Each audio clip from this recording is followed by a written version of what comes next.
नमस्कार political science के student, जो भी पॉलिटिकल साइंस के स्टूडेंट हैं, जो भी क्लास 12th में एग्जाम देने जा रहे हैं, फटाफट ये 1 महीने में या 10 दिन में आपकी मैं रिवीजन क्लास कराने जा रहा हूँ। इसके अंदर आपका जो लक्ष्य है वो 100 में से 100 होगा। जैसा मैं तो जो भी स्टूडेंट्स अगर वैसे दिल्ली में रहते हैं और वो मुझसे ऑफलाइन लेना चाहते हैं तो वो ऑफलाइन भी आ सकते हैं, लेकिन ये ऑनलाइन भी है। अगर आप नहीं आ सकते तो ऑनलाइन ही आप अपनी बैठ के घर पे तैयारी कर सकते हैं। तो हम स्टार्ट करते हैं क्लास 12th का जो है द कोल्ड वॉर इरा। फटाफट हमारे ये सारे चैप्टर जो क्लास फर्स्ट की बुक सेकंड की दोनों की हम करेंगे। उसके बाद हम जल्दी से जो आपका जो सिलेबस रहेगा कवर करा देंगे, बाकी सब्जेक्ट का भी सिलेबस करा देंगे आपका। तो अभी जो है हमारा जो टारगेट है वो जो है कैसे 100 में से 100 आए। अभी मैं फोकस कर रहा हूँ इंग्लिश मीडियम पे, इंग्लिश मीडियम के बच्चों के साथ ये मैंने थोड़ी समरी लिखी है। हिंदी मीडियम का भी जल्दी से मैं बनाऊंगा। वैसे भी अगर आपका थोड़ा सा भी समझ में आता है तो आप सिर्फ टॉपिक आप मैच कर सकते हैं, कोल्ड वॉर को अपने बुक से हिंदी मीडियम के बच्चों के साथ अपना मैच कर सकते हैं।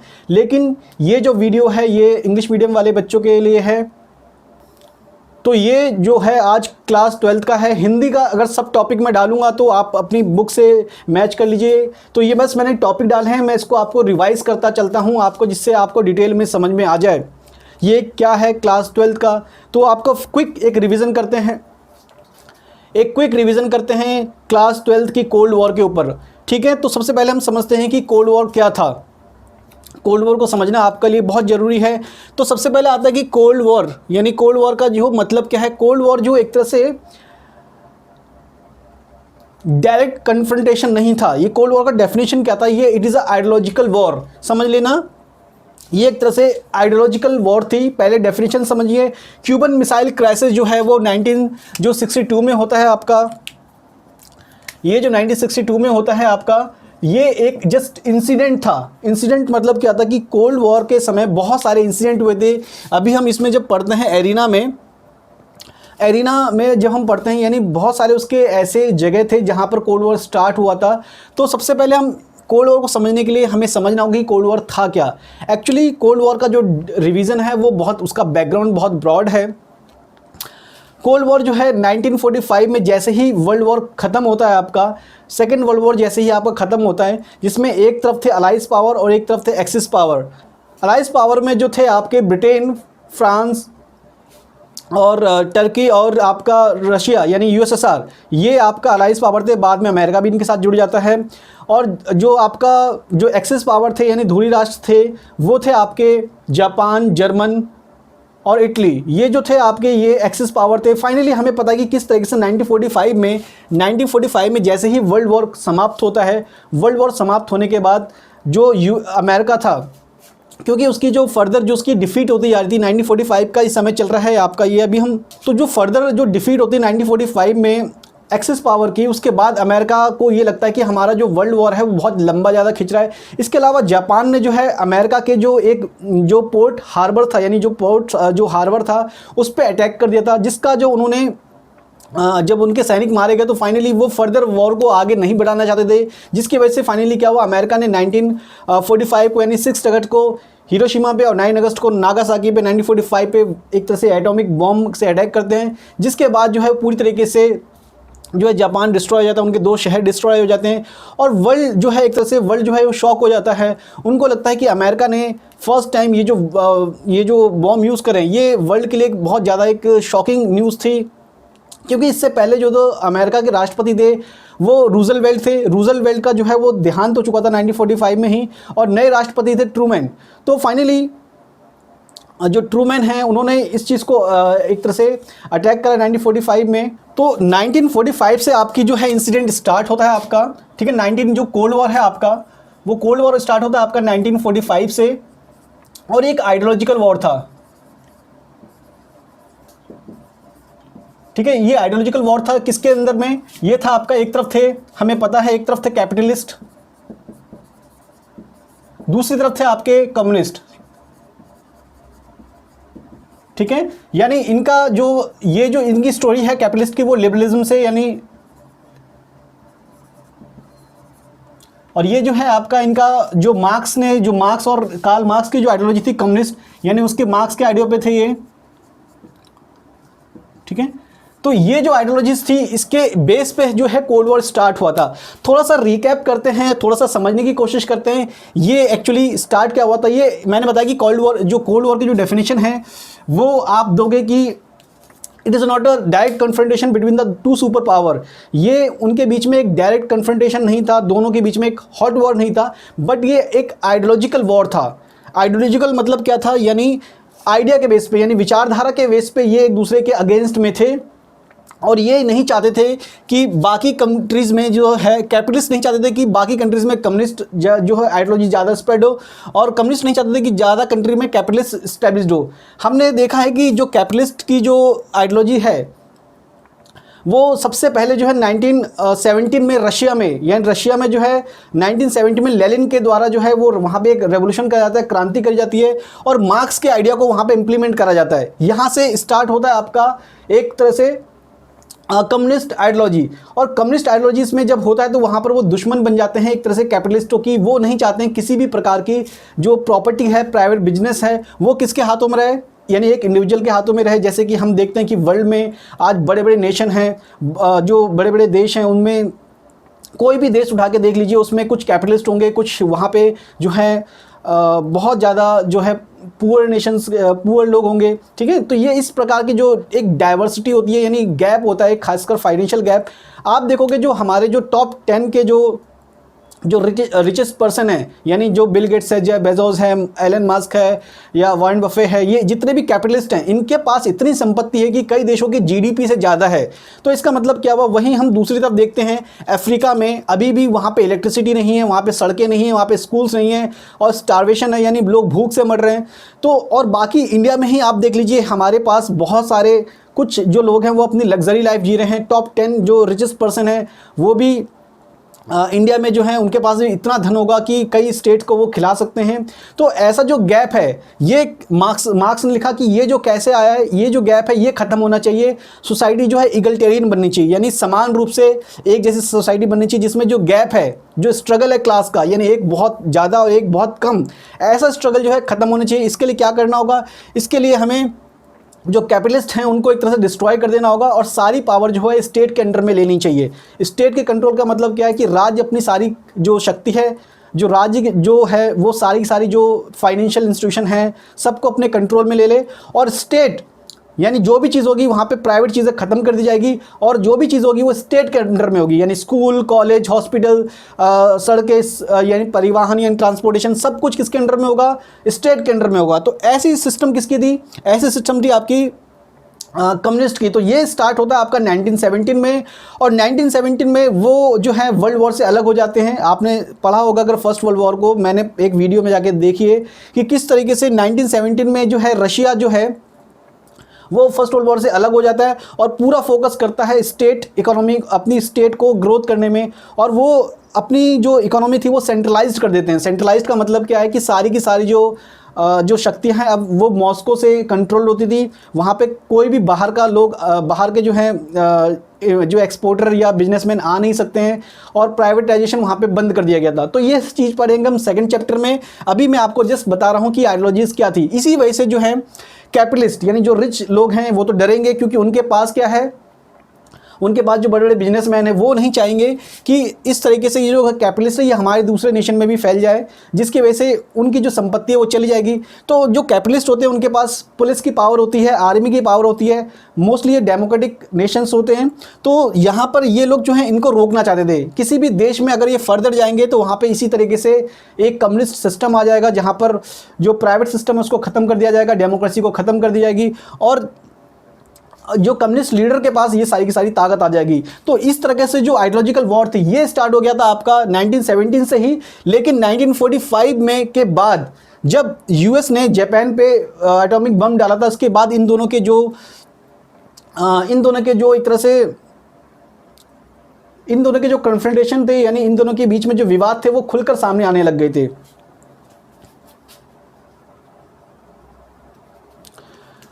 तो मोस्टली जो है 1945 के बाद हमने देखा कि इसका जो लीडर था वो था आपका यूएसए, ठीक है, यूएसए था, और इसका जो लीडर था यूएसएसआर, ठीक है। तो यानी ये यानी इसका लीडर था यूएसए, ठीक है। तो यूएसए और इधर क्या था आपका यूएसएसआर। यूएसए यानी इधर आपका लीडर है यूएसए और इधर आपका लीडर है यूएसएसआर। तो ये आपका कैपिटलिस्ट कंट्री को लीड कर रहा है, ये कंट्री आपकी जो है वो एक तरह से कम्युनिस्ट को लीड कर रहा है, ठीक है। तो ये आपका कोल्ड वॉर है। अब ये जो थे ये डायरेक्ट नहीं चाहते थे कि इनके बीच में डायरेक्ट लड़ाई हो जाए, इनके बीच में ऐसी डायरेक्ट लड़ाई ये नहीं करना चाहते थे। ये जो है अब इनके साथ बहुत सारे अलायंस जुड़े हुए थे। अलायंस का मतलब क्या है, इनके बहुत सारे मित्र थे, इसके भी बहुत सारे मित्र थे। तो ये चाहते थे कि हमारे जो मित्र हैं, अब ये जो यूएसए है और एक तरफ आपका यूएसएसआर, अब ये दोनों जो थे ये नहीं चाहते थे कि इनके बीच में कोई डायरेक्ट वॉर हो जाए, ठीक है। मैंने आपको बताया कि जैसे 1945 में अमेरिका ने जापान पे बम गिराया तो उसके बाद एक तरह से वर्ल्ड में ये न्यूज़ फैल गई कि किस तरीके से हमें अब जो है, तो होता क्या था कि इसके अंदर जो यूएसए है और यूएसएसआर ये डायरेक्ट, मैंने आपको बताया कि ये डायरेक्ट कन्फ्रंटेशन से बचते थे, यानी डायरेक्ट वॉर तो नहीं चाहते थे, लेकिन ये चाहते थे कि बाकी जो देश जैसे ही इनको मौका मिलता था एक दूसरे के अगेंस्ट में आने का तो ये आ जाते थे। हमने देखा कि ईस्टर्न जो यूरोप है, ईस्टर्न यूरोप का अगर आप मैप निकालोगे और तो वो और वेस्टर्न यूरोप का मैप निकालोगे तो हम देखेंगे कि इन्होंने सेकेंड वर्ल्ड वॉर के बाद जो है दो हिस्सों में डिवाइड कर दिया था यूरोप को भी, एक ईस्टर्न ब्लॉक और एक वेस्टर्न ब्लॉक, ठीक है। और इसका जो ईस्टर्न ब्लॉक का मतलब ये था कि इसके अंदर जो थे जैसे पोलैंड है, रोमानिया है, चेकोस्लोवाकिया है और इसके अलावा जो है हंगरी है, ये सारे के सारे किसके अंडर में आते थे, ये यूएसएसआर के अंडर में आते थे, यानी ये एक तरह से सोवियत ब्लॉक था। दूसरी तरफ था यूएसए के अंडर में मोस्टली जो है Britain, France, western Germany, eastern Germany जो है इनके साथ में, अभी मैं वो पढ़ाऊँगा आपको जर्मन को कैसे इन्होंने डिवाइड कर दिया था। बेल्जियम है, ये सब किसके साथ थे, ये सब थे यूएसए के साथ में। तो इस तरीके से हम देखेंगे ईस्टर्न जो यूरोप है वो यूएसएसआर के साथ और वेस्टर्न यूरोप जो है वो आपका अमेरिका के साथ, ठीक है। इसके तो इस तरीके से जो है ये सबसे पहले जो है यूरोप आपका बढ़ता है, दो हिस्सों में डिवाइड हो जाता है और दो हिस्सों का मतलब ये था कि अब इन दोनों के जो अलायंस बन जाते हैं, जैसे 1949 में है अमेरिका अपना एक अलायंस बनाता है जिसे कहते हैं मिलिट्री अलायंस। 1949 में वो बनाता है जिसको कहते हैं NATO, North Atlantic Treaty Organization, जो 1949 में बनाता है। इसी के काउंटर में यूएसएसआर अपना एक्ट बनाता है, जो है एक एक्ट बनाता है जो ईस्टर्न ब्लॉक के नेशन के साथ मिलकर बनाता है, जिसका नाम था वर्सा पैक्ट। तो ये नाटो और इस तरफ था आपका, इधर था नाटो और इधर था आपका वर्सा पैक्ट, ठीक है। तो ये जो वर्सा था और ये जो नाटो था ये भी एक तरह से एक मिलिट्री अलायंस थे। मिलिट्री अलायंस का मतलब क्या है कि मैंने बताया कि इनके साथ बहुत सारे नेशन जुड़े हुए थे और इनके साथ बहुत सारे नेशन जुड़े हुए थे। अब इनकी आइडियोलॉजी ये थी कि अगर हमारे किसी भी फ्रेंड नेशन पे, अगर आपके ग्रुप का कोई फ्रेंड जो है वो अटैक करता है, फॉर एग्जांपल तुम जैसे मान लीजिए यहाँ पर जो ग्रीस है, मान लीजिए ग्रीस किसके साथ में है, वो है यूएसए के साथ में।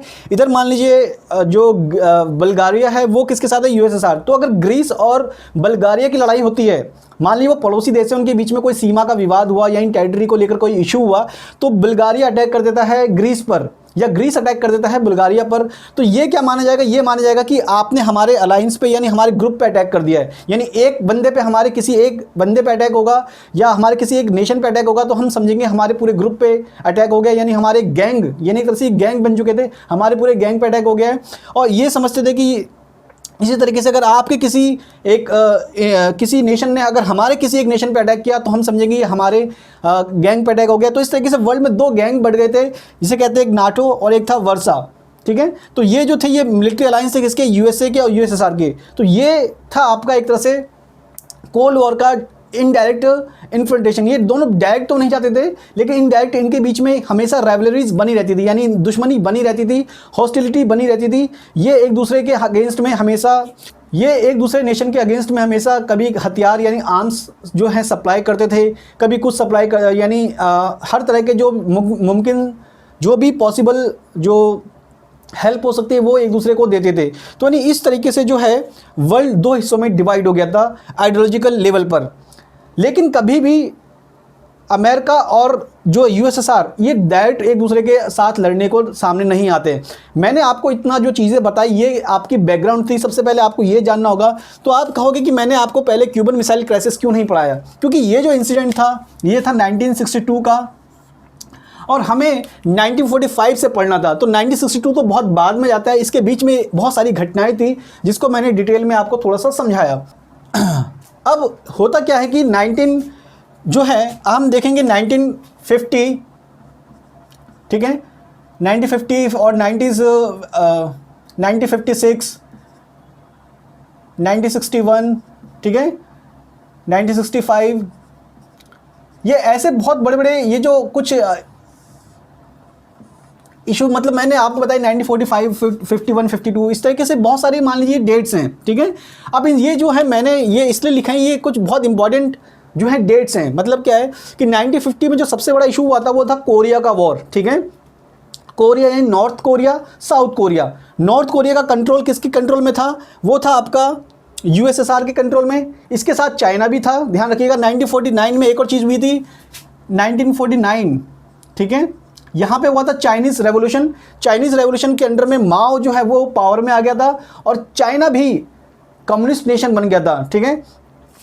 और इधर 1950 में जब कोरिया का वॉर हुआ तो कोरिया वॉर में जो है चाइना ने हेल्प करी नॉर्थ कोरिया की। जाहिर सी बात है जो साउथ कोरिया की हेल्प कौन कर रहा था, वो कर रहा था अमेरिका। तो अमेरिका जब हेल्प कर रहा था तो ये क्या हो गया, एक तरह से एक कोल्ड वॉर में कन्वर्ट हो गया। यानी एक तरफ होते आपके यूएसएसआर और चाइना मिलकर के हेल्प कर रहे थे कोरिया की, नॉर्थ कोरिया की, और दूसरी तरफ अमेरिका जो है, ब्रिटेन है, फ्रांस है, ये किसकी हेल्प कर रहे थे, ये हेल्प कर रहे थे आपके साउथ कोरिया की। तो कोरिया के विवाद पर जो है इशू हो गया था, ठीक है, और दोनों ने अपनी मिसाइल एक दूसरे के अगेंस्ट में रख दी थी। इस तरीके से भी बहुत सारे इश्यूज हुए। तो 1950 तक जो है आपका कोरिया वॉर चलता है, किसके बीच में, यूएसए। तो 1950 का जो इशू था वो था आपका कोरिया वॉर। तो कोरिया वॉर में भी ये दोनों सुपर पावर इनडायरेक्टली जुड़ते हैं, यानी मिलते हैं और एक दूसरे के अगेंस्ट में वॉर करते हैं। फिर 1956 में हंगरी का जो है रेवोल्यूशन होता है, तो वहाँ पर भी ये इश्यूज करते हैं। 1961 में बर्लिन की वॉल बनती है, तो यहाँ पर भी ये दोनों आ जाते हैं। 1965 में वियतनाम का इशू होता है, ठीक है, यहाँ पर भी ये दोनों आ जाते हैं। इसी तरीके से भारत पाकिस्तान की जो लड़ाई है, ठीक है, कश्मीर के लेकर के जो इश्यूज होते हैं उसके रिगार्डिंग में भी पाकिस्तान जो है वो अमेरिका का साथ देता है, ठीक है, वो उनके साथ ज्वाइन हो जाता है। जबकि जो इंडिया है वो पहले तो किसी के भी साथ जुड़ना नहीं चाहता था, लेकिन फाइनली हमने 1971 में बांग्लादेश के समय जो है यूएसएसआर के क्लोज ज़्यादा चले जाते हैं। वो स्टोरी हम बाद में पढ़ेंगे। तो ये जो मैंने आपको बताया ये आपका एरिनास थे, यानी ऐसे बहुत सारे मुद्दे हुए थे, बहुत सारे इश्यूज हुए थे जिनके बीच में जिनके वजह से ये दोनों पावर यानी अमेरिका और यूएसएसआर ये दोनों आपस में भिड़ते हैं, डायरेक्ट नहीं इनडायरेक्ट। लेकिन क्यूबा का जो एक इशू था, क्यूबा का एक मिसाइल क्राइसिस था, यहाँ पर ये दोनों जो हैं ये एक साथ आ जाते हैं। एक साथ मतलब क्या है कि यूएसएसआर और जो है यूएसए एक साथ भिड़ने को तैयार थे। तो इसी वजह से जो है क्यूबन मिसाइल क्राइसिस को हमने टॉप पे रखा है कि ये एक ऐसा इशू था जिसकी वजह से अब विश्व को लगता था, वर्ल्ड को लगता था कि ये दोनों पावर, सुपर पावर आपस में लड़ाई करेगी और वर्ल्ड जो है एक नया वर्ल्ड वॉर क्रिएट करेगा। जो थर्ड वर्ल्ड क्रिएट होगा वो किसकी वजह से होगा, वो यूएसआर और यूएसए की वजह से। तो हुआ इशू क्या था क्यूबा में, जैसे चाइना में रेवोल्यूशन हुआ था, क्योंकि एक ब्रदरहुड था, यानी वर्ल्ड में एक ब्रदरहुड स्टार्ट हो गया था कि जो भी कंट्री अगर अपने देश में कम्युनिस्ट रेवोल्यूशन को लाती है या किसी भी तरीके से कम्युनिस्ट का जो वहाँ पे आइडियोलॉजी को सपोर्ट करती है तो जो है यूएसएसआर उसकी सपोर्ट करेगा। तो 1962 में जो है क्यूबा एक छोटा सा देश है, बिल्कुल अमेरिका के पास, अमेरिका का जो अमेरिका है उसके बिल्कुल ठीक नीचे, जैसे इंडिया के नीचे श्रीलंका है वैसे ही अमेरिका के पास एक छोटा सा नेशन है क्यूबा। अब ये जो है क्यूबा है, यहाँ पर जो है फिडेल कास्ट्रो के रिगार्डिंग में, फिडेल कास्ट्रो एक कम्युनिस्ट लीडर था, जैसे 1917 में लेनिन लीडर था कम्युनिस्ट का और वहाँ पे रेवोल्यूशन हो चुका था, वैसे ही चाइना में 1949 में हुआ माओ के अंडर में, वैसे ही क्यूबा में फिडेल कास्ट्रो के अंडर में वहाँ पर जो है एक रिबेल हो जाता है और वहाँ पे कम्युनिस्ट गवर्नमेंट आ जाती है, ठीक है। और जो कम्युनिस्ट गवर्नमेंट आती है क्यूबा में तो जाहिर सी बात है जो इस समय वहाँ के नए जो लीडर थे, कम्युनिस्ट लीडर थे, निकिता ख्रुश्चेव, ठीक है, निकिता ख्रुश्चेव को मौका मिलता है क्यूबा को सपोर्ट करने का और वहाँ पर वो उसकी जो टेरिटरी है वहाँ पर जाकर के वो उसके साथ अलायंस जोड़ते हैं, क्यूबा को वो हेल्प करते हैं फाइनेंशियली, और वहाँ पर वो अपना एक मिलिट्री बेस बना लेते हैं। मिलिट्री बेस का मतलब क्या है कि अब मिलिट्री बेस का मतलब वहाँ पर अपने हथियार वगैरह जो है वहाँ पर वो जमा करते हैं, मिसाइल्स वगैरह वहाँ पे जमा करते हैं कि कभी फ्यूचर में कोई वॉर होगा तो हम जाकर के उस पर अटैक कर सकते हैं। क्योंकि अमेरिका भी बहुत चालू था। अमेरिका ने क्या किया था, टर्की में और इंडिया में जो इंडियन ओशन के पास एक डियागो गार्सिया है वहाँ पर उन्होंने अपना मिलिट्री बेस बना रखा है। यानी टर्की जो है वो यूएसएसआर के बहुत पास में है, तो वहाँ पर अमेरिका ने जो है अपना एक मिलिट्री बेस बना रखा है। तो इसकी वजह से क्या था कि हमेशा से अमेरिका को एडवांटेज मिलता था, और जो यूएसएसआर है या जो उसके अलायंस हैं वो हमेशा डर की स्थिति में रहते थे। तो क्यूबा को ऐसे ही किसी मौके की यूएसएसआर को किसी ऐसे ही मौके की तलाश में थी कि हमें एक अलायंस मिल जाए या कुछ ऐसा मिल जाए जगह जहाँ पर हम अपने मिलिट्री अलायंस मतलब अपना मिलिट्री बेस बना करके यूएस को कंट्रोल कर सकते हैं, वहाँ पे उस अपने रेंज में ले सकते हैं, मिसाइल के रेंज में ले सकते हैं। तो क्यूबा का जो ऐसा इशू आता है तो फाइनली ये इशू ये इशू जो है 1962 में होता है। ठीक है, तो होता क्या है, यानी फिर क्यूबा मिसाइल क्राइसिस, यानी ये कैसा होता है, फाइनली यहाँ पर जो है वहाँ पे उस समय जॉन एफ कैनेडी, 1962 की बात है, 1963 में जो है एसेशन हो जाता है उनका, यानी उनकी हत्या हो जाती है जॉन एफ कैनेडी की। लेकिन 1962 तक जो थे जॉन एफ कैनेडी अमेरिका के राष्ट्रपति थे और निकिता क्रुश्चेव जो है वो यूएसएसआर के लीडर थे। अब जॉन एफ कैनेडी वहाँ के राष्ट्रपति थे, तो अमेरिका को इस बात से चिंतित होना लाजमी था कि अमेरिका के ठीक पास, जो कि खुद एक सुपर पावर है, उसका जो मेन दुश्मन कंट्री है या जो एनिमी कंट्री है वो खुद यहाँ पर आ गया है, मेरे बहुत करीब आ चुका है। और ये अमेरिका के लिए एक थ्रेट की स्थिति थी, एक गंभीर स्थिति थी, और इसको अमेरिका जो है बहुत सीरियसली लिया। क्योंकि अमेरिका को 2-3 हफ्तों के बाद ये पता चलता है कि किस तरीके से धीरे धीरे जो यूएसएसआर ने क्यूबा में अपनी एक मिलिट्री पूरा बेस तैयार कर लिया है, जो कि अमेरिका के बिल्कुल पास में है, और अमेरिका जो है पूरी तरीके से उनके मिसाइल के टारगेट के रेंज के अंदर पूरा कवर हो चुका है। यानी आसानी से यूएसएसआर जो है अमेरिका को डिस्ट्रॉय कर सकता है अगर यहाँ से वो अपने मिसाइल्स वगैरह या न्यूक्लियर बॉम्ब वगैरह छोड़ते हैं तो इस बात को लेकर के अमेरिका जो है क्यूबा को धमकी देता है कि यहाँ से वो जो है यूएसएसआर को या तो हटा दे या जो भी मिलिट्री अलाइंसेस है उससे वो तोड़ ले, और एक तरह से यहाँ पे जो भी मिसाइल फ्री जोन एक तरह से रेडी करे। लेकिन जो है क्यूबा एक तरह से मानता नहीं है, और जो है अमेरिका जो लगातार उसको धमकी देता रहता है। तो अगर जब लगातार धमकी देता है तो जाहिर सी बात है क्यूबा तो वैसे अकेला होता तो अमेरिका बहुत ईजिली उसे डिस्ट्रॉय कर सकता था। लेकिन क्यूबा अकेला तो नहीं था, क्योंकि उसके साथ किसकी एक ताकत जुड़ी हुई थी, वो थी यूएसएसआर की। तो क्यूबा जो है इस धमकी को एक तरह से बिल्कुल ही सीरियस नहीं लेता है, क्योंकि क्यूबा जानता था कि मेरे साथ जो है यूएसएसआर खड़ा है, और अमेरिका भी इस बात को जान गया था कि जो क्यूबा के साथ कौन जुड़ा हुआ है, यूएसएसआर। तो इसीलिए वो डायरेक्ट अटैक नहीं करने की कंडीशन में आ जाते हैं। हालांकि जो उनका जो ओशियन है, यानी जो क्यूबा के पास जो भी ओशियन है आप देखोगे तो उनके पास जो है दोनों की शिपें इस तरीके से आमने सामने खड़ी हो गई थी, एक तरफ अमेरिका की शिप और एक तरफ यूएसएसआर की शिप। यानी इसमें बहुत सारे मिसाइल्स रखे हुए थे, और पूरी तरीके से हर कोई आर्मी के दोनों तरफ जो जनरल्स थे या जो मिलिट्री के जो कमांडर्स होते हैं वो रेडी थे, बस एक डिसीजन को लेकर के। जहाँ से भी एक डिसीजन आता कि यहाँ पे उनको अटैक कर दीजिए, दूसरे पे अटैक कर दीजिए, तो वो अटैक हो जाता।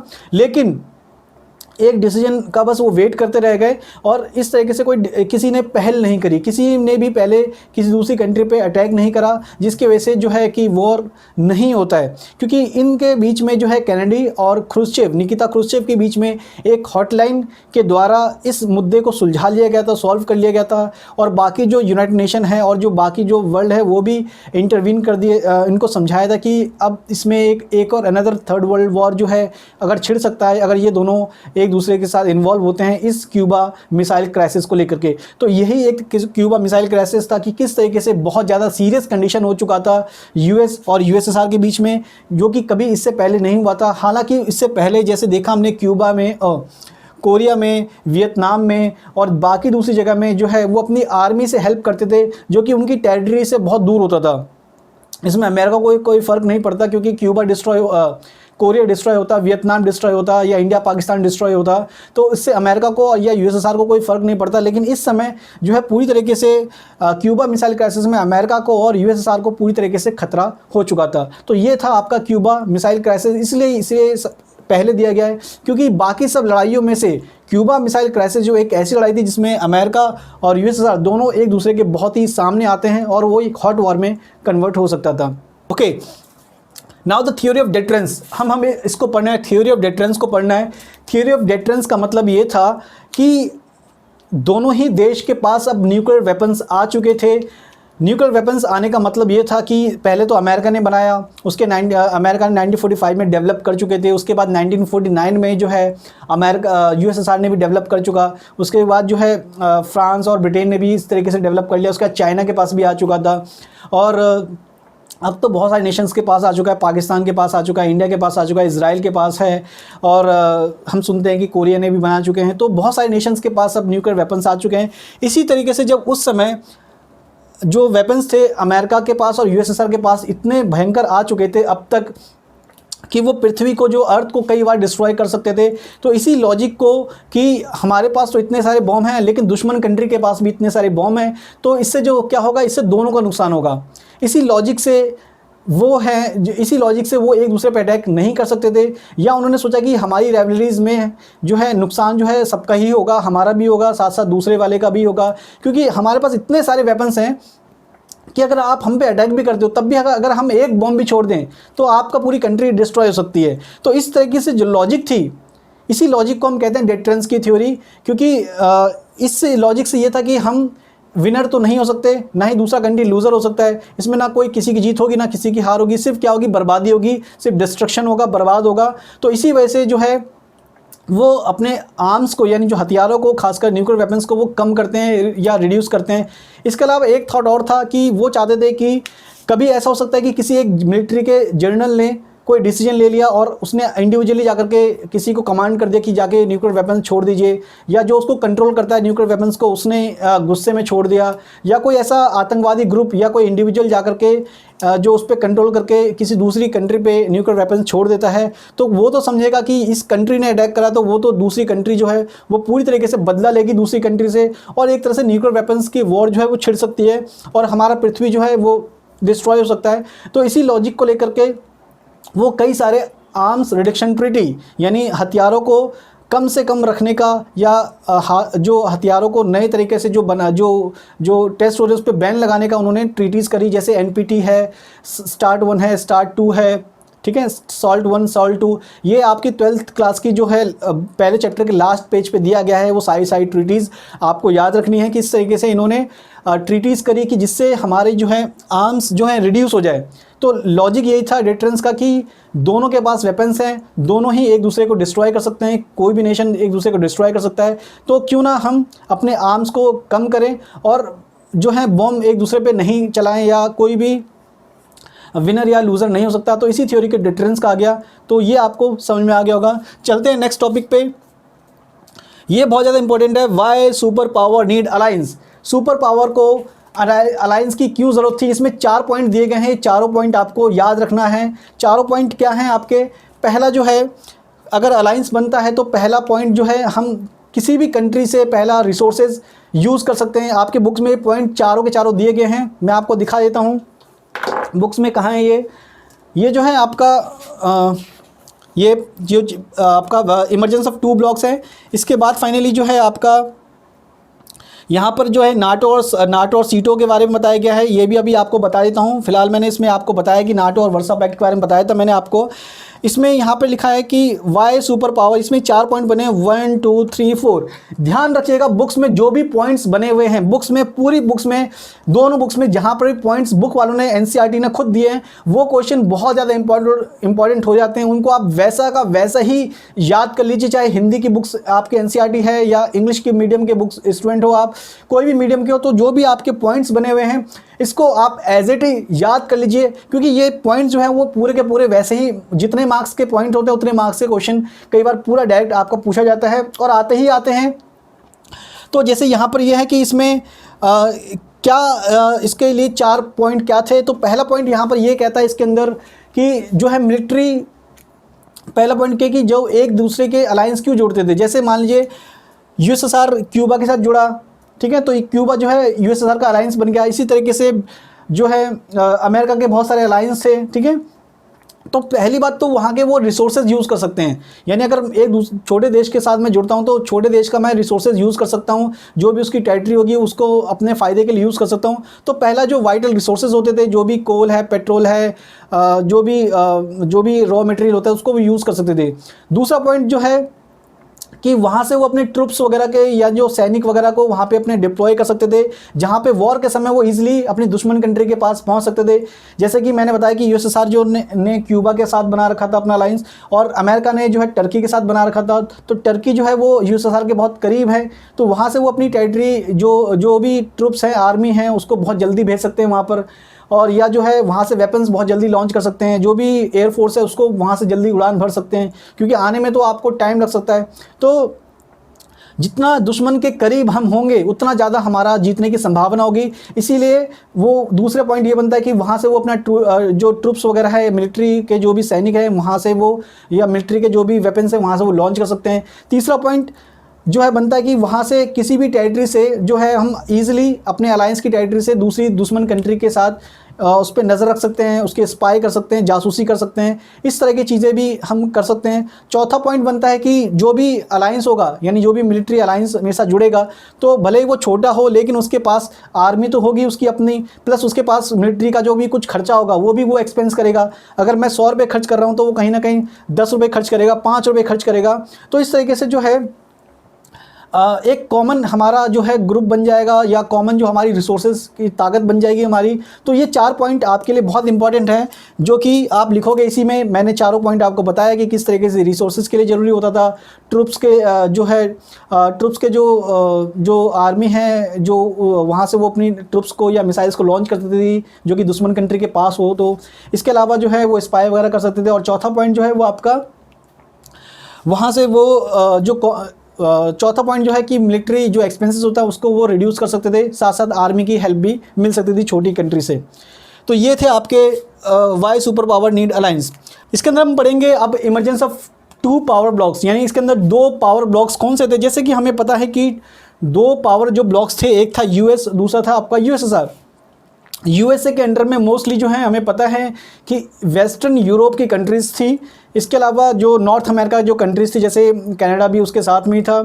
तो अमेरिका जो है वो वेस्टर्न यूरोप को या वेस्टर्न कंट्रीज़ को ज़्यादा लीड करता था, जबकि यूएसएसआर जो है वो ईस्टर्न ब्लॉक को या ईस्टर्न एशिया को ज़्यादा लीड करता था। मोस्टली जो है यूएसए में जो उन्होंने 1949 में अपना एक ग्रुप बनाया नाटो जो था, नॉर्थ अटलांटिक ट्रीटी ऑर्गेनाइजेशन, जो 1949 में बना था, ये एक मिलिट्री अलायंस था, ध्यान रखिएगा। इसके अलावा अमेरिका ने एक और बनाया था सीटो और सेंटो। सीटो जो था वो आपका साउथ ईस्ट में था, साउथ ईस्ट एशिया में था, और सेंटो जो था वो आपका मिडिल ईस्ट मतलब जो आपका टर्की के आसपास जो है नेशन है वहाँ पर आपका सेंटो बनाया था। ये भी मिलिट्री अलायंस थे, ठीक है। तो इस मिलिट्री अलायंस का ऑब्जेक्टिव ये था कि अगर हमारे किसी भी एक अलायंस के मेंबर पे अटैक होता है आपके अलायंस के द्वारा, यानी आपके किसी भी अलायंस के द्वारा हम पे अगर अटैक होता तो हम सब मिल करके अपना जो है रक्षा करेंगे। ऐसे बहुत सारे इश्यूज़ हुए जहाँ पर इन्होंने अपने मिलिट्री अलायंसेस को जो है नाटो फोर्सेस को यूज़ करा था दूसरी कंट्री के अगेंस्ट में, ठीक है। तो इस तरीके से नाटो जो था वो आपका किसका अलायंस था, वो था आपका यूएसए का। इसी तरीके से वर्सा पैक्ट 1955 में वर्सा पैक्ट बनाया गया था यूएसएसआर के द्वारा। इसमें जो है मोस्टली ईस्टर्न यूरोप के जैसे बुल्गारिया, रोमानिया, चेकोस्लोवाकिया, ठीक है, ये सारे नेशन थे यूएसएसआर के साथ, जबकि यूएसए के साथ मैंने आपको बताया वेस्टर्न कंट्रीज़ थे, ठीक है। तो ये एक तरह से वर्ल्ड में जो है 2 हिस्सों में डिवाइड हो चुका था। इनका ऑब्जेक्टिव यही था कि आपस में हम एक तरह से अपनी यूनिटी बना के रखें, और हमारे किसी भी एक मेंबर पर अटैक होगा तो हम दूसरे ग्रुप के मेंबर पर अटैक करेंगे। इसके अलावा जो है मैंने बताया यूएसए ने सेंटो और सीटो भी बनाया था, ये भी इनके एक मिलिट्री अलायंस थे। और यूएसएसआर का जो था, यूएसएसआर के जो साथ था वो मोस्टली जो है चाइना उसके साथ था, सबसे बड़ा सुपर पावर था। और जो नॉर्थ कोरिया है, नॉर्थ वियतनाम है, ये उनके साथ थे, ठीक है। और ईस्टर्न ब्लॉक के मैंने आपको कंट्रीज़ के नाम बताए अभी आपको। तो लेकिन यूएसएसआर और चाइना के बीच में भी, क्योंकि वो पड़ोसी देश हैं, इंटरनेशनल रिलेशन में एक थ्योरी है, एक और काम करती है कि परमानेंट आपका कोई दोस्त और परमानेंट आपका कोई दुश्मन नहीं होता।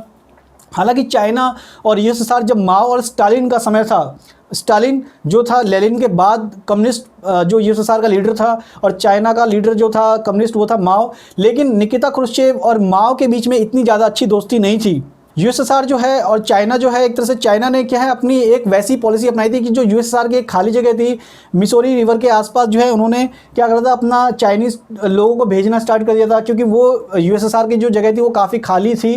ठीक है, तो जब चाइना के बहुत सारे लोग वहाँ पर जा कर के बसने लग गए तो धीरे धीरे अमेरिका, एक तरह से यूएसएसआर ने एक डिस्प्यूट्स हो गया, एक टेरिटरी को लेकर के, छोटी सी इश्यूज़ को लेकर के उनके बीच में वॉर हो गया। ये 1969 के समय था, तो छोटा मोटा डिस्प्यूट्स हो गया था। इसी समय जो है जो अमेरिका के राष्ट्रपति हैं निक्सन, वो जो है चाइना के यात्रा करते हैं। ठीक है, तो वो फर्स्ट प्रेसिडेंट थे जो कि चाइना की यात्रा करते हैं। तो इस तरीके से देखेंगे चाइना और जो यूएस जो है काफ़ी कुछ कुछ करीब आते हैं, जिससे यूएसएसआर को एक तरह से लगता है कि चाइना जो है वो चीट कर रहा है। इस तरीके से कुछ कुछ हमने देखा है, लेकिन मोस्टली जो है चाइना जो था वो एक कम्युनिस्ट नेशन बना रहता है। तो हम देखेंगे कि किस तरीके से जो है यूएसए और यूएसएसआर के बीच में राइवलरीज बनी रहती है। हालांकि एक और अलायंस बनता है, वो था आपका नैम, जो हम नेक्स्ट टॉपिक में पढ़ेंगे। नैम क्या था? नॉन अलाइनमेंट मूवमेंट, जो कि ना कि यूएसएसआर के साथ जुड़ता है, ना यूएसए के साथ जुड़ता है, ना वो कैपिटलिस्ट बनना चाहता है, ना वो पूरी तरीके से जो कम्युनिस्ट बनना चाहता है। तो वो था आपका नैम। तो हम इसको भी डिटेल में पढ़ेंगे नैम के बारे में। नमस्कार दोस्तों, क्लास 12 की जो पॉलिटिकल साइंस है, हम उसका आज पार्ट 2 पढ़ने जा रहे हैं। और ये जो पार्ट 2 है, इसके अंदर हम फर्स्ट चैप्टर का जो रिमेनिंग जो हमारे टॉपिक्स रह गए थे, ये टॉपिक्स हैं आपके challenge to the bipolarity, new international economic order और इंडिया एंड कोल्ड वॉर। ये आपके जो है 3 टॉपिक बच रहे हैं, इसको हम पढ़ेंगे।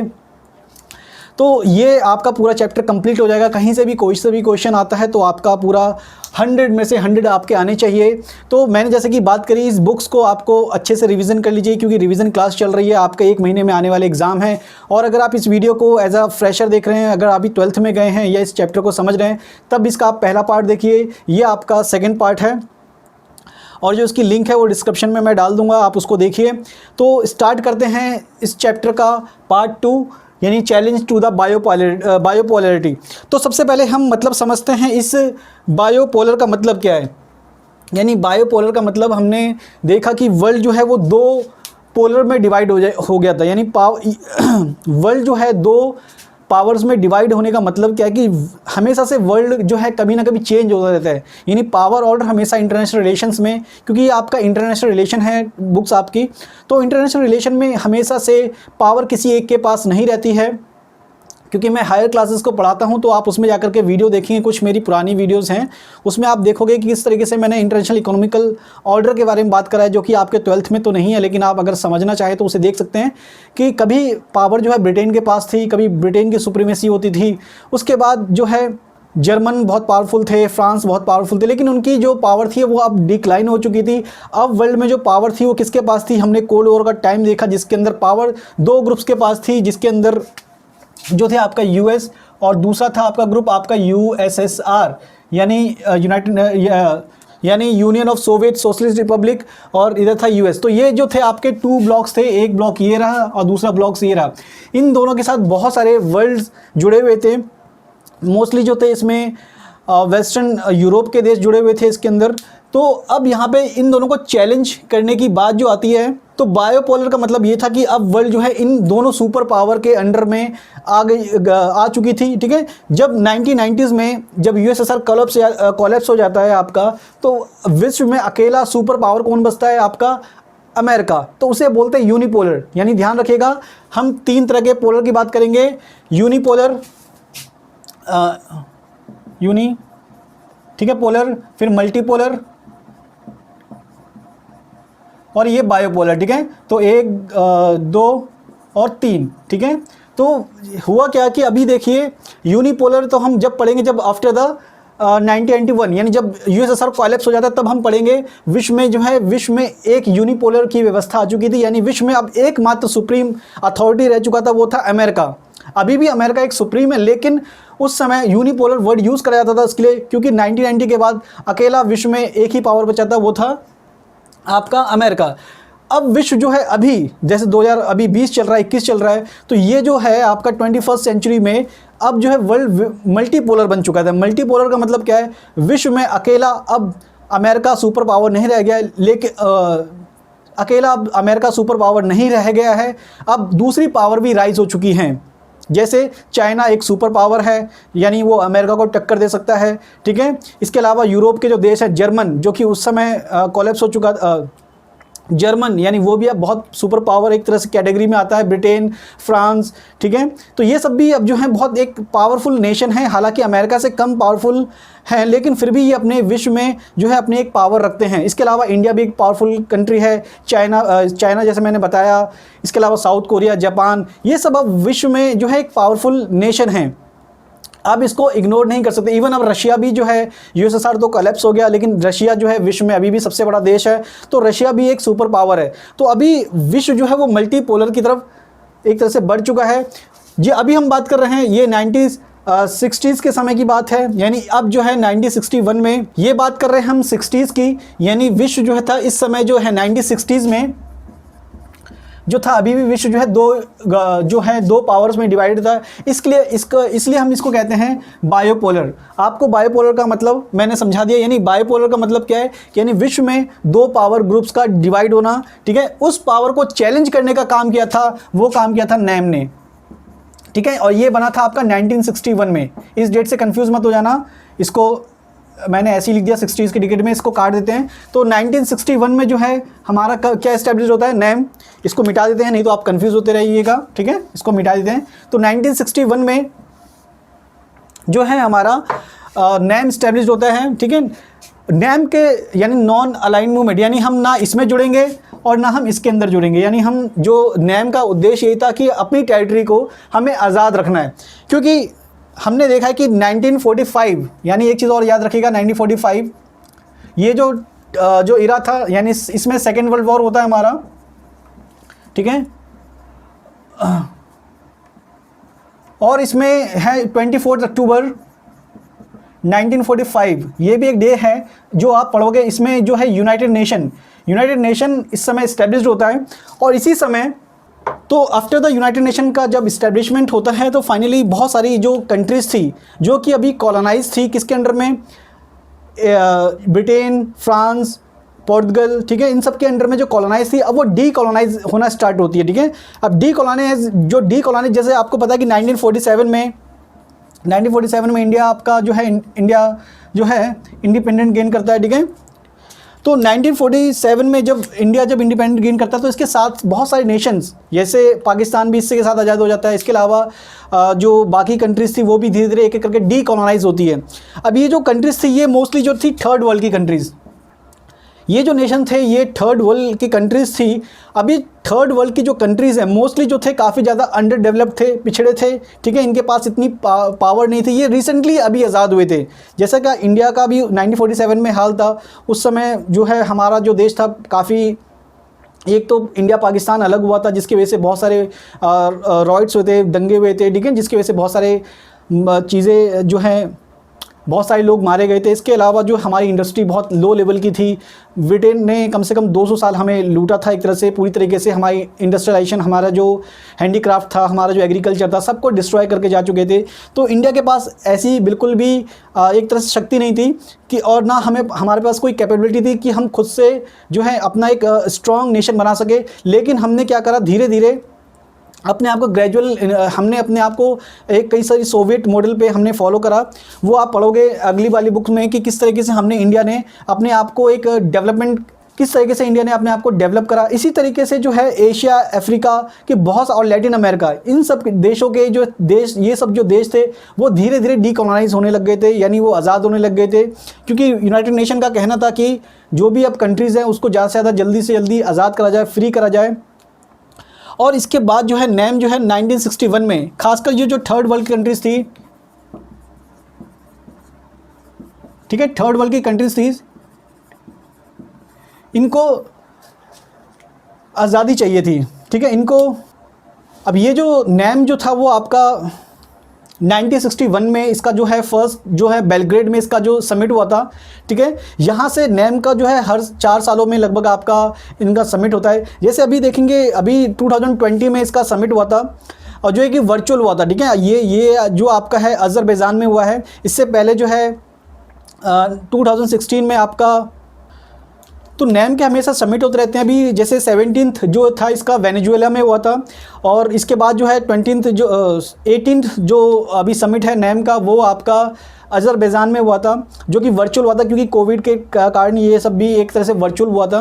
तो जो नैम है हमेशा से ये काफ़ी रेलिवेंस रहा है। इनका ऑब्जेक्टिव ये था उस समय, ध्यान रखिएगा, इनका ऑब्जेक्टिव ये था कि हमें जो नैम है वो किसी भी टेरिटरी के साथ, यानी किसी भी सुपर पावर के साथ जो है अपने आप को अलाइन नहीं करेगा। नॉन अलाइन का मतलब यही था कि किसी के साथ किसी का अलाई, यानी किसी के साथ दोस्ती नहीं करेगा, ना यूएस के साथ ना यूएसएसआर के साथ, क्योंकि एक से दोस्ती करना दूसरे से क्या होगा आपका, ऑटोमेटिकली हम उसके दुश्मन बन जाएंगे। तो इसलिए इंडिया जो था या जो नैम कंट्रीज थी वो किसी भी देश के साथ वो जो है ट्रीटीज़ नहीं करना चाहती थी, ठीक है।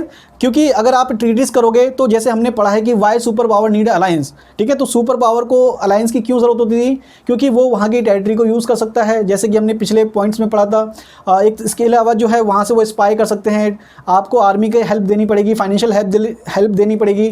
तो इसकी वजह से जो है कि जो नैम थे, खासकर इसमें जो 5 जो फाउंडर मेंबर थे, जिसमें इंडिया के जवाहरलाल नेहरू, इजिप्ट के जो है अब्दुल नाज़िर थे, ठीक है, और यूगोस्लाविया के टीटो थे, इंडोनेशिया के जो है सुक्रानो लीडर प्रेसिडेंट थे।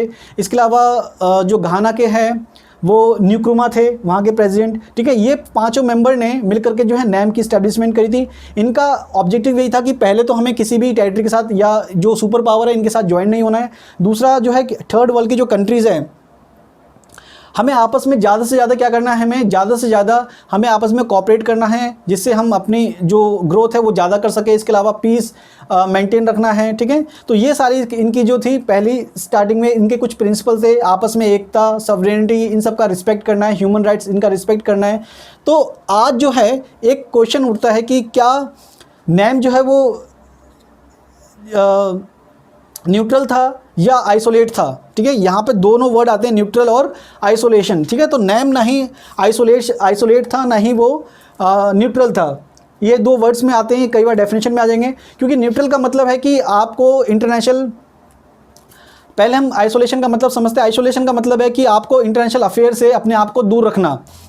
तो नैम जो था, क्या वो आइसोलेट था या वो न्यूट्रल था? तो ना ही जो नैम था, ना ही वो आइसोलेट था, ना ही वो न्यूट्रल था।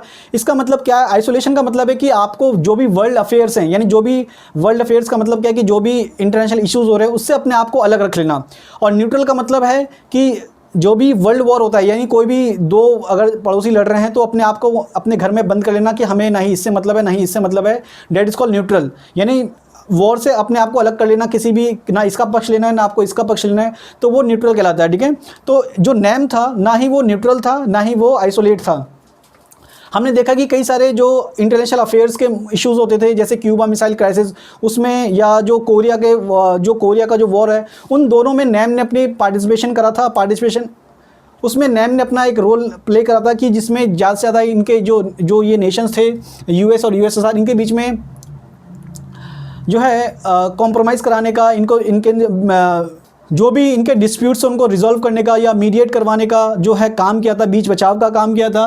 तो हम कह सकते हैं कि नैम ना ही आइसोलेट था, ना ही न्यूट्रल था। तो इस तरीके से इसके अलावा जो न्यूट्रलिटी होती है कि वॉर से अपने आप को अलग रखना, तो नैम के जो मेंबर्स थे, जैसे कि इंडिया फॉर एग्जांपल, हमने अपने देश की रक्षा के लिए, जैसे हमने पाकिस्तान के साथ 1971 में वॉर करा था या हमने उसमें इन्वॉल्व हुए थे, ठीक है। कई इश्यूज़ ऐसे हो जाते हैं जिसमें हमें वॉर में इन्वॉल्व होना ही पड़ता है या अपनी रक्षा के लिए इन्वॉल्व होना पड़ता है। तो नैम का भी यही ऑब्जेक्टिव था कि अभी हमारी रक्षा के लिए कई बार हमको वॉर में इन्वॉल्व होना पड़े, या कई बार पीस के लिए हमें इन्वॉल्व होना पड़े, या हमें रक्षा के लिए इन्वॉल्व होना पड़े, या किसी भी वॉर को ख़त्म करने के लिए हमें इन्वॉल्व होना पड़े, तो वो हो सकते थे। तो इस तरीके से कह सकते हैं कि नैम जो था ना ही न्यूट्रल था, ना ही वो आइसोलेट था, ठीक है। तो ये क्वेश्चन आता है। इसके अलावा एक क्वेश्चन आपका ये आता है कि क्या जो नैम है वो इरेलीवेंट हो गया? ये 6 मार्क्स में आ सकता है या 4 मार्क्स में आ सकता है। इस क्वेश्चन को याद रखिएगा। क्या जो नैम का क्या रेलिवेंट है, ठीक है। इस क्वेश्चन को मैं आपको बता देता हूँ। यहाँ पे जो बुक्स हैं इसके अंदर क्वेश्चन है आपका, ध्यान रखिएगा। What do you think about the statement that NAM has become the irrelevant today? Give a reason to support your opinion. ध्यान रखना, इसमें पूछा What do you think about the statement that NAM has become the irrelevant today? ठीक है, क्या वो give a reason to support your opinion? अब इसमें आपको रेलिवेंट हो गया है या नहीं हो गया, आपको पक्ष या जो भी विपक्ष में इसको आपको जो है इसके फेवर में डिसफेवर में आपको देना है। लेकिन एक्चुअली जो नेम है वो रेलिवेंट इरेलीवेंट नहीं हुआ है, तो इसको आपको मोस्टली जो आपको इसको रेलिवेंस लिखने हैं, जो कि बहुत इंपॉर्टेंट है। ध्यान रखिएगा नेम जो है वो आज भी रेलिवेंट है, क्योंकि मैंने आपको बताया कि नेम का जो अभी लगभग इसका जो 18 सबमिट है वो 2020 में हुआ है, तो इसका मतलब क्या है, ये अभी भी चल रहा है, अभी भी काम कर रहा है। और इनके इश्यूज़ जो हैं, कुछ इश्यूज़ लिख लीजिए आप, जैसे नेम के जो अभी रेलिवेंट जो इश्यूज़ हैं, जैसे मैं यहाँ पे आपको लिख देता हूँ। जैसे ये अभी नेम जो है वो काम कर रहा है लगभग अभी यहाँ पर वो ग्लोबल वार्मिंग के लिए काम कर रहा है, ठीक है, ठीक है। या इसके अलावा ह्यूमन राइट्स,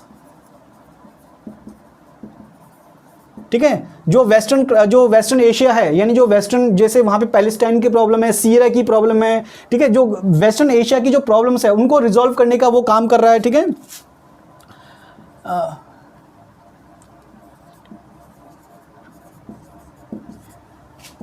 जैसे यहाँ पे 3 प्रॉब्लम लिख दी। इसके अलावा जो है यूनाइटेड नेशन में जो रिफॉर्म्स है, ठीक है, इसकी बात कर रहे हैं, क्योंकि यूनाइटेड नेशन में जो सिक्योरिटी काउंसिल है वो एक अनडेमोक्रेटिक है, जो कि हम नेक्स्ट चैप्टर में जो आपका चैप्टर है 2-3 चैप्टर 5th या 6th चैप्टर है आपका, जो कि आने वाले जो चैप्टर है उसके अंदर हम पढ़ेंगे। इसके अलावा जो है वो टेररिज्म के अगेंस्ट में है, ठीक है। इसके अलावा आप लिख सकते हो ये 4 आपकी प्रॉब्लम हो गई। इसके अलावा जो है आप डिसआर्मामेंट, यानी जो भी न्यूक्लियर वेपन्स हैं उनको ख़त्म करा जाए, ठीक है, क्योंकि जो डेवलप्ड नेशन है उनके पास तो है, लेकिन हम चाहते हैं कि विश्व में पूरी तरीके से जो है ये जो भी आर्म्स है वो रिड्यूस हो जाए। इसके अलावा जो है साउथ कॉरपोरेशन, ठीक है, ये इश्यूज आपका हो जाएगा। इसके अलावा जो है रिफ्यूजी की प्रॉब्लम है, ठीक है। रिफ्यूजीज यानी जो देखोगे कि जैसे वॉर के समय बहुत सारे जो रिफ्यूजीज हैं वो एक देश से दूसरे देश माइग्रेट करते हैं अपनी रक्षा के लिए, तो इस तरीके से ये सारे प्रॉब्लम्स पे वो काम कर रहे हैं। और भी इश्यूज हैं, जैसे कई बार जो भी पर्सनल इश्यूज होते हैं, जैसे इंडिया पाकिस्तान, ठीक है, इनका जो इश्यूज़ हैं उसको लेकर के डिस्कस करते हैं। तो नेम जो है वो अभी भी रेलिवेंट है। तो ये सारे के सारे जो पॉइंट्स हैं, जैसे मैं यहाँ पे आपको 1 2 3 4 5 6 7 8 पॉइंट बताए हैं मैंने, तो इसके अंदर जो है आप रेलिवेंट लिख सकते हैं कि किस तरीके से इसमें से कोई से भी पॉइंट्स लिख सकते हैं। आप विकीपीडिया से पढ़ सकते हैं, जो कि अभी भी ये रेलिवेंट है, यानी अभी भी बहुत सारे टॉपिक पे काम कर रहा है। इसके अलावा 2020 में इन्होंने कोविड पे जो है सबमिट किया था, कोविड-19 को कैसे हम ख़त्म करें, ठीक है, कोविड-19 को भी इसमें आप ऐड कर सकते हैं, क्योंकि कोविड-19 का जो मेन इश्यूज़ था अभी 2020 का जो सबमिट हुआ था, 2020 का जो सबमिट हुआ था, इसके अंदर उन्होंने नेम के सबमिट में जो है अभी इन्होंने कोविड-19 पे डिस्कस करा था, ठीक है, कि किस तरीके से इसके इरेडिकेट करा जाए। तो हम कह सकते हैं कि नेम जो है वो अभी भी रेलिवेंट है। आप इरेलीवेंट पे सपोर्ट मत करिएगा, आप रेलिवेंट है, क्योंकि ऑब्वियसली जो सबमिट हो रहा था इसका मतलब रेलिवेंट है, तो आप इसके रेलिवेंट पे क्वेश्चन लिखिएगा। इसके अलावा यहाँ पे टेररिज्म आपको शायद दिखाई नहीं दे रहा होगा,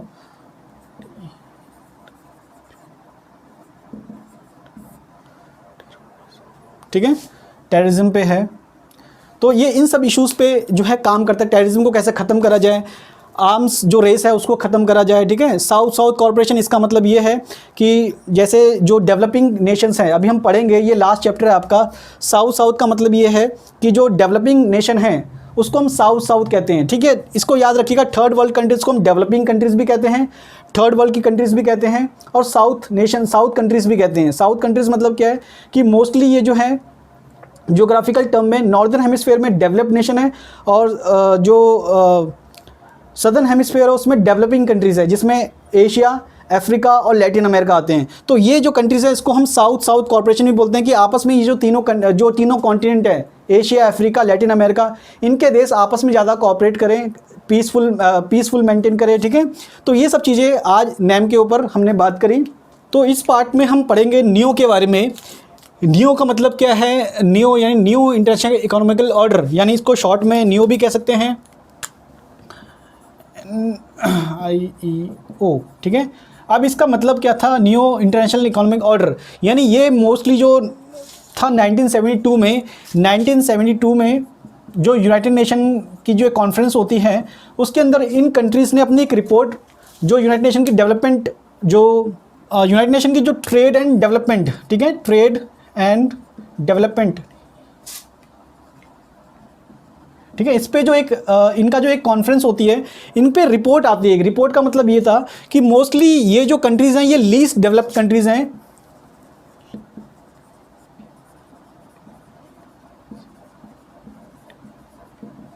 ठीक है। तो ये लीस्ट डेवलप्ड कंट्रीज मतलब क्या था, इन्हीं को हम बेसिकली डेवलपिंग नेशन भी बोलते हैं, इसी को हम थर्ड वर्ल्ड कंट्रीज भी बोलते हैं,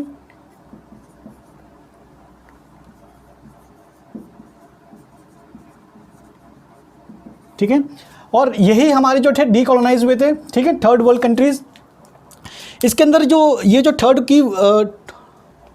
थर्ड वर्ल्ड कंट्रीज़ हैं, इनका मतलब ये था कि अभी इनके पास इतनी इकोनॉमिकल पावर नहीं है, क्योंकि ये अभी अभी डीकोलोनाइज हुए, ये अभी अभी जो है सुपर पावर से या जो यूरोपियन पावर थे उनसे डीकोलोनाइज हुए थे, आज़ाद हुए थे। तो इनकी इकोनॉमी तो जैसे मैंने बताया कि डिस्ट्रॉय हो चुकी थी।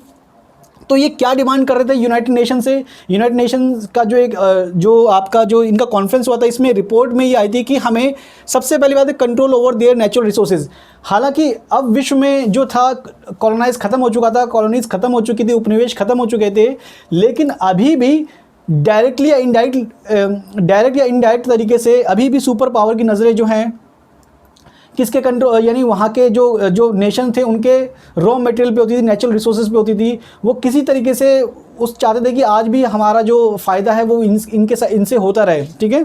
फॉर एग्जांपल जैसे कोल है, पेट्रोलियम है, नेचुरल गैसेज है, कॉपर है, जो भी रॉ मटेरियल होता है वो आज भी बहुत इंपॉर्टेंट होता है। तो किसी तरीके से ये या तो डायरेक्टली या इनडायरेक्टली वहाँ पे अपनी कॉलोनीज फिर से इस्टेब्लिश करना चाहते हैं या उनका जो रिसोर्सेज है वो गेन करना चाहते हैं। तो वो इस तरह का रिफॉर्म में ये कहा गया कि उनके रिसोर्सेज पे सिर्फ उसी देश का कंट्रोल होना चाहिए जिस देश का वो रिसोर्सेज है, बाकी किसी भी तरीके से वो रिसोर्सेज को यूटिलाइज़ नहीं करने देंगे किसी पावर को अपने अगेंस्ट में।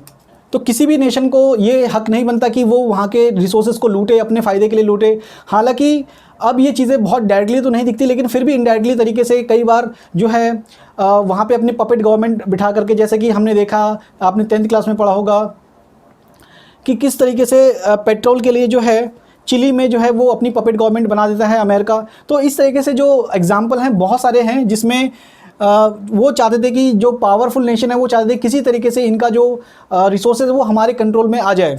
दूसरा था obtain access to western market. ये वेस्टर्न मार्केट का मतलब क्या है, यहाँ पर जो लीस्ट डेवलप्ड कंट्रीज़ थी इनकी जो मार्केट तक एक्सेस नहीं थी। एक्सेस का मतलब क्या है कि जो भी मान लीजिए जो वेस्टर्न कंट्रीज़ थी वो इंडस्ट्रियलाइज्ड कंट्री थी, उनके पास बहुत सारा इंडस्ट्रीज़ थी और वो अपना सारा का सारा सामान जो बेचते थे वो थर्ड वर्ल्ड कंट्रीज़ में बेचते थे।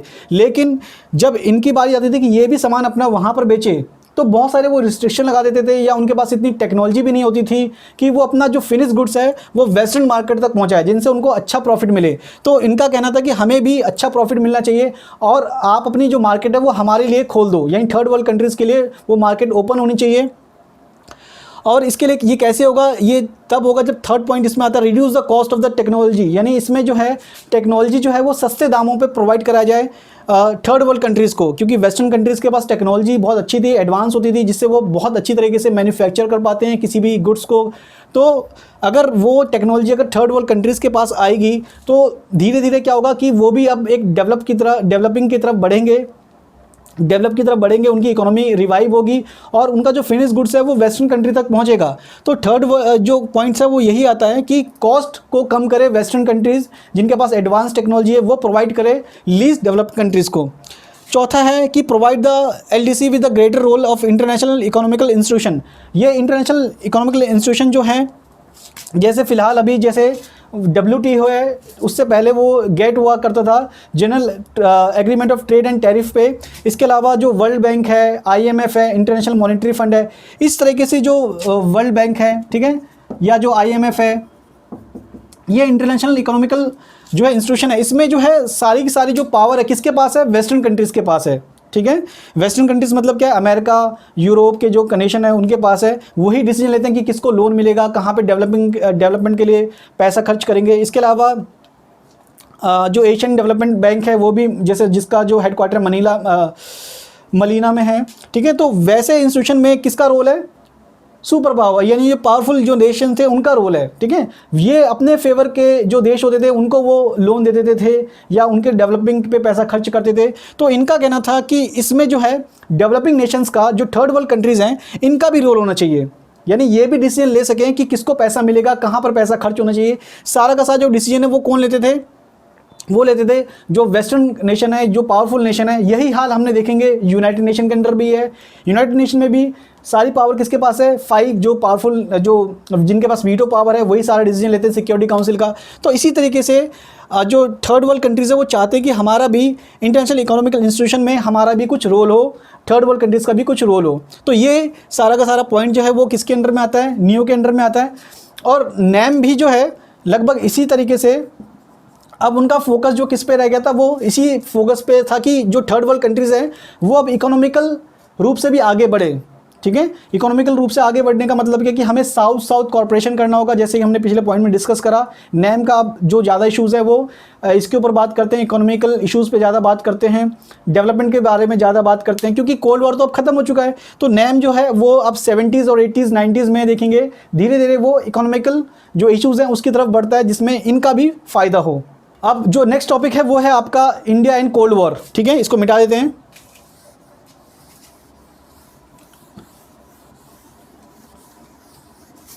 टॉपिक है आपकी क्लास 12 का जो लास्ट टॉपिक है वो है आपका India and cold war. India and cold war basically India ने जो है किस तरह का डिसीजन लिया, वो यूएस, जो दो आपके हमने पढ़ा कि यूएस और जो यूएसएसआर थे, ठीक है, क्या इनके साथ वो जॉइंट होता है। तो इंडिया का जो मोस्ट जो उनका जो रोल था कोल्ड वॉर के टाइम में सबसे ज़्यादा इंपॉर्टेंट क्या था, यानी वो ना किसी भी सुपर पावर के साथ जुड़ता नहीं है, बल्कि वो क्या बना लेता है? अपना नैम, यानी नॉन अलाइंड मूवमेंट बनाता है। तो नैम का रोल क्या था इंडिया के कंसर्न में सिर्फ पढ़ेंगे हम। तो इंडिया, पहली बात तो आप लिखोगे India is the founder member, ठीक है। इंडिया जिसका था वो फाउंडर मेंबर था और जवाहरलाल नेहरू ने पार्टिसिपेट करा था। Jawaharlal Nehru was a main founder member of the amongst the 5 other members, ठीक है। तो उसमें जो इंडिया का रोल यही था कि इंडिया ने उसके प्रिंसिपल्स को बहुत अच्छे से फॉलो करा, बहुत सारे मीडिएट वगैरह के लिए काम करा, ठीक है। तो इंडिया का क्या रोल था, इस पर दो आपके क्वेश्चन आते हैं कि इंडिया ने किस तरीके से पूरे जो जर्नी में अपना जो है नैम को सपोर्ट भी करा। लेकिन कई बार इसमें सपोर्ट के अगर रिगार्डिंग में हम देखेंगे तो नैम का पहला आपका सपोर्ट पॉइंट लिखोगे आप, ठीक है, ठीक है। तो नैम का जो मेन इंटरेस्ट था कि हम किसी भी सुपर पावर के साथ नहीं जुड़ेंगे। तो पहले हमने इस चीज़ को फॉलो करा बहुत अच्छी तरीके से, हम किसी भी सुपर पावर के साथ नहीं जुड़े थे। दूसरे पॉइंट में आप ये लिखोगे कि नैम जो था वो हम किसी एक के साथ जुड़ जाते तो दूसरे के साथ हमें प्रॉब्लम हो सकती थी, इसलिए हमने अपने आप को ऑप्शन पूरी तरीके से खुले रखे थे कि कभी मान लीजिए अगर हम एक के साथ अगर जुड़ जाते तो दूसरा हमें ऑटोमेटिकली हम दूसरे के पास नहीं जा सकते थे। इसलिए हमने क्या करा कि कभी भी किसी के साथ इशू होता है तो हम शायद दूसरे के साथ जुड़ सकते थे, या दूसरे से हमें इंडिया ने जो सेकंड पॉइंट में आप लिखोगे कि इंडिया ने किस तरीके से जो अपनी जो स्टैंड था उसने काफ़ी ज़्यादा ना यूएस के साथ ना यूएसएसआर के साथ मिला, और वो एक बैलेंस बना के रखा। बैलेंस का मतलब क्या है, ना पूरी तरीके से बहुत अच्छी दोस्ती करी, ना बहुत अच्छे से दुश्मनी करी। हाँ, हालांकि कई बार हम इसका क्रिटिसिज्म में पढ़ेंगे तो इंडिया ने बैलेंस करा अपने आप को, मतलब वो अगर अमेरिका से हेल्प चाहिए तो अमेरिका से भी ले सकता था वो, और यूएसएसआर से हेल्प लेना चाहिए था तो यूएसएसआर से भी लेता था। ऐसा नहीं है वो किसी एक से पूरी तरीके से दुश्मन बन गया था। लेकिन अगर कभी मान लीजिए यूएस पूरी तरीके से उसे बुली करता इंडिया को तो वो दूसरे के साइड जा सकता था, ठीक है। तो ऐसा कभी उसने नौबत नहीं आने दी। तो हम कह सकते हैं कि इंडिया ने अपने जो इंटरेस्ट है उसको काफ़ी अच्छे से मेंटेन करा और बैलेंस करके रखा, किसी भी एक सुपर पावर के साथ नहीं जुड़ा। अब यही बात इसमें क्रिटिसिज्म की आती है, ठीक है। क्रिटिसिज्म में क्या लिखोगे आप कि इंडिया ने जो है उसके प्रिंसिपल को, इंडिया ने जो है कई बार नैम के प्रिंसिपल को एक तरह से वैसे सॉल्व नहीं किए जैसे करना चाहिए, जो उसमें लिखे गए थे वैसे उस पर फॉलो नहीं करा 100%, ठीक है। या कोई भी नेशन किसी भी प्रिंसिपल को अच्छे से फॉलो नहीं कर सकता। तो इंडिया ने भी इस तरीके से बहुत सारे इश्यूज़ को उन्होंने इग्नोर करे।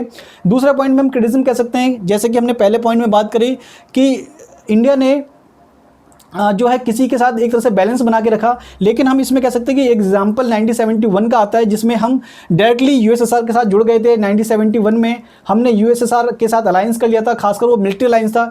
लेकिन ये कंडीशन इसलिए हमने किया था क्योंकि 1971 में जब बांग्लादेश के साथ वॉर हुआ था, तो इस समय पाकिस्तान, जो बांग्लादेश के जो इंडिपेंडेंट मूवमेंट था उसमें वेस्टर्न जो पाकिस्तान था वो ईस्टर्न पाकिस्तान यानी जो बांग्लादेश बना बाद में, तो वेस्टर्न पाकिस्तान यानी पाकिस्तान इंडिया के साथ वॉर होता है और इसमें जो है अमेरिका पूरी तरीके से पाकिस्तान की हेल्प करता है और वो अपनी शिप जो है वो इंडियन ओशन में इंडिया के अगेंस्ट में लाकर खड़ा कर देता है। तो इसी के वजह से हमने ट्रीटी करी थी कि अगर अमेरिका पाकिस्तान की हेल्प करेगा तो ऑटोमेटिकली रशिया जो है या यूएसएसआर जो है वो किसकी हेल्प करेगा, इंडिया की हेल्प करेगा। और ये होता भी है कि जब अमेरिका की जब शिप इंडियन ओशन में आ जाती है तो ऑटोमेटिकली यूएसएसआर भी अपनी जो शिप की मदद इंडिया के लिए भेजता है, जिसकी वजह से ये बैलेंस हो जाता है। और ये जो वॉर है वो सिर्फ इंडिया और पाकिस्तान के बीच में होता है और इसमें पाकिस्तान की हार होती है और बांग्लादेश जो है वो एक इंडिपेंडेंट नेशन बनता है। तो 1971 में हमने कहीं ना कहीं कॉम्प्रोमाइज़ करा था अपने प्रिंसिपल से, ये क्रिटिसिज्म में लिख सकते हो। लेकिन ये सिचुएशन ऐसी बन गई थी क्योंकि वो एडवांटेज ले जाते, क्योंकि अमेरिका उनकी हेल्प कर रहा था जो कि उसके दुश्मन नेशन था पाकिस्तान उसकी। इसलिए हमें 1971 में जो नैम के प्रिंसिपल को हमें एक तरह से कॉम्प्रोमाइज़ करना पड़ा उसके साथ। तो ये कह सकते हैं कि इंडिया ने हमेशा से मीडिएट करने की कोशिश करी है, रिजॉल्व करने की कोशिश करी है और भारत हमेशा से पीसफुल नेशन रहा है। वो कभी किसी पे अटैक नहीं करता, वो दूसरे देश की हमेशा सॉवरेनिटी पे, इंटीग्रिटी पे हमेशा से बिलीव करता है। तो इस तरीके से इंडिया का जो रोल रहा है नैम के में काफ़ी पॉजिटिव रहा है। तो आशा करता हूँ कि ये चैप्टर आपको समझ में आया होगा। अगले चैप्टर में हम बात करेंगे किस तरीके से यूएसएसआर का कोलैप्स होता है और पूरा सोवियत यूनियन के बारे में। तब तक के लिए धन्यवाद।